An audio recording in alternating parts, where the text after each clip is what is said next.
In 2009, J.J. Abrams revived the big-screen Star Trek franchise with a film focused on the younger versions of the iconic Enterprise crew from Gene Roddenberry's original series.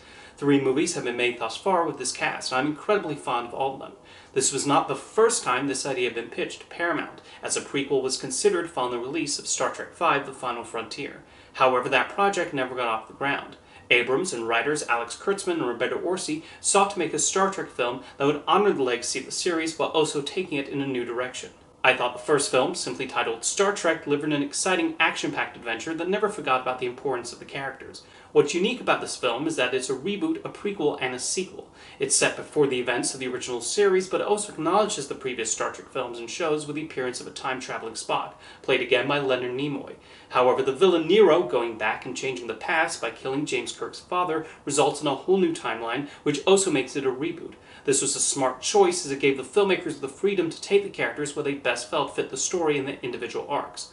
Kirk, Dr. McCoy, Spock, Scotty, and the other members of the Enterprise crew have been so connected to the same actors since 1966, it must have been a tricky task to find new people to play those roles.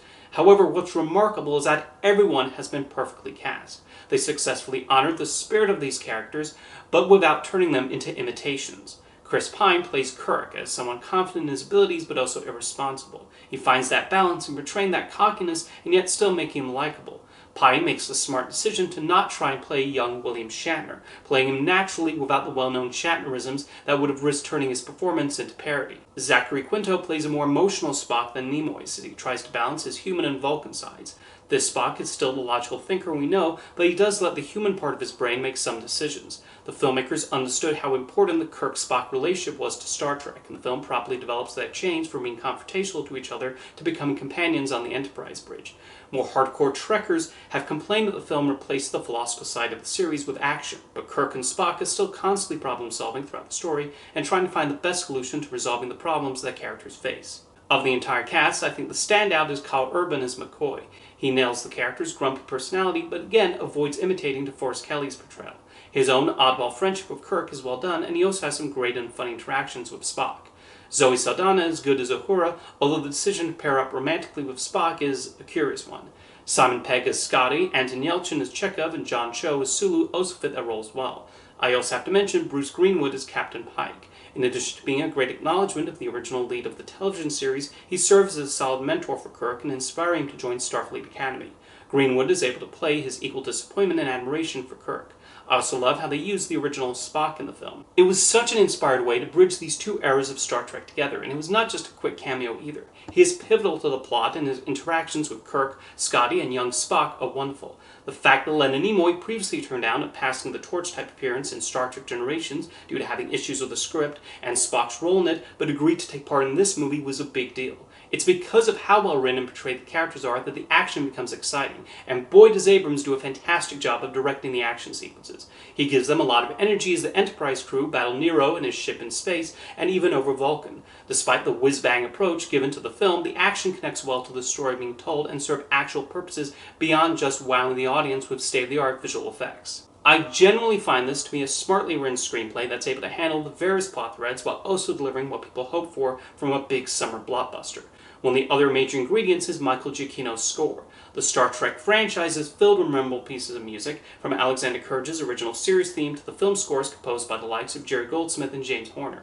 Giacchino's main theme and his various other compositions deserve to join the list of great Star Trek music and perfectly fit with the overall scope of the movie.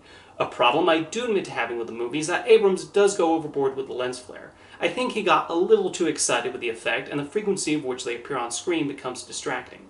The editors even thought there was something wrong with the footage when they were sent the scenes to edit.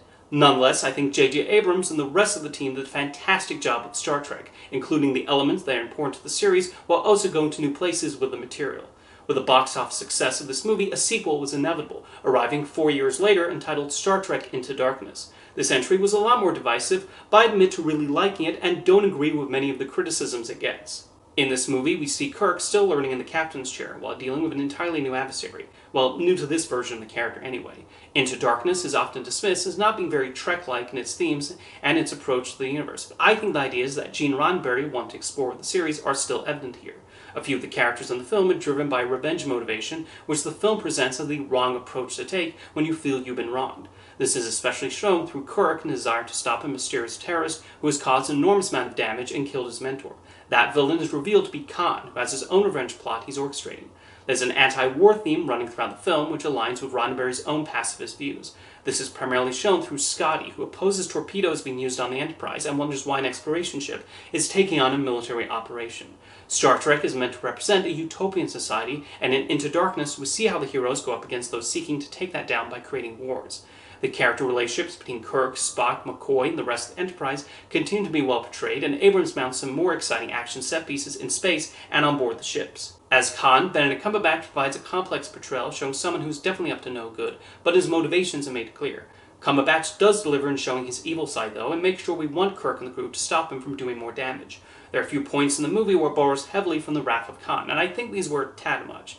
The filmmakers have the freedom to take the characters to different places in this new timeline, but then they have Spock shouting Khan. Get it? Because Kirk did that in the other movie. Issues like that aside, I still find Star Trek Into Darkness to be a rousing adventure with the usual great interplay between the leads, a great villain, and Abrams' usual ability at delivering exciting action sequences. It's one I've come back to on occasion and my opinion has not lessened, despite the debates about its quality as a Star Trek movie that still exists within fan circles.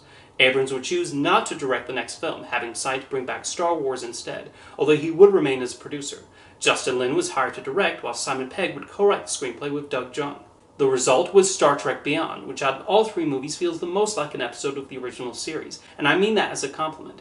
Having already portrayed a Kirk finding his wings in the previous two films, Beyond smartly jumps forward a few years into the Enterprise's 5-year mission and depicts him as already having gone on several adventures, maybe the ones we saw in the show.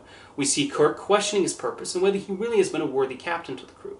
Even with some of the doubts that manifest in Kirk here, what I love about his depiction Beyond is the genuine respect he has for everyone under his command. Not just the main players either. He clearly views everyone working on the Enterprise as an important part of what keeps the mission running. I like the maturity we see in him that has developed since that young upstart who cheated on the Kobayashi Maru back at Starfleet Academy. When the Enterprise crashes onto a planet, the crew is separated into different groups, and that results in fun new dynamics forming.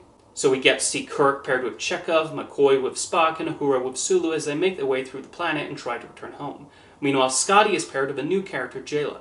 We cut between these various pairings and see how they will work under the situation. Jayla is a particularly fun new addition with a neat design and great survival skills. Before production started, Leonard Nimoy sadly passed away. As he appeared in the previous two films, his death was worked into Star Trek Beyond and done in a tasteful way that paid tribute to his importance in the franchise. We also see Spock grappling with his own potential mortality, and he shares quite a few nice scenes with McCoy. The film explores some interesting themes through the main villain and his view of the Federation. What would happen if someone who'd been accustomed to one way of thinking was suddenly told that society was going to change completely and he would have to abandon his old ways? There's a point in the film where Krall and Kirk discuss their different ideologies, and there's a great contrast between the former's cynical opinion of humanity and Kirk's more optimistic viewpoint of the future.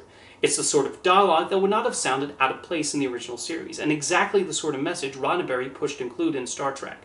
Justin Lin was a surprising choice to direct Beyond, as he was primarily known for directing some of the Fast and Furious movies. However, he was more than able to adapt to the action aesthetics of Star Trek and crafted some exhilarating sequences. He even managed to make a scene set to a Beastie Boys song work, which also served as a neat callback to a moment in the first reboot film. In the end, this delivered a fun science fiction movie with once again many of the aspects that make Star Trek so enduring. After seeing Star Trek Beyond, I was excited to see what next adventure awaited the Enterprise crew. However, we're now 7 years since the release of that movie, and I'm still waiting. Even though the box office numbers for Star Trek Beyond were considered underwhelming, Paramount Pictures still expressed interest in making more films, possibly on a slightly reduced budget. Over the past 7 years, there have been several announcements of directors signing on and then dropping out, and screenwriters submitting scripts that were never produced. At one point, Quentin Tarantino had even submitted a Star Trek movie idea to Paramount. There's also the matter of the actors and their busy schedules, especially Chris Pine. There have been a lot of new Star Trek shows produced for Paramount Plus lately, so for the time being, the franchise has returned to its roots on television.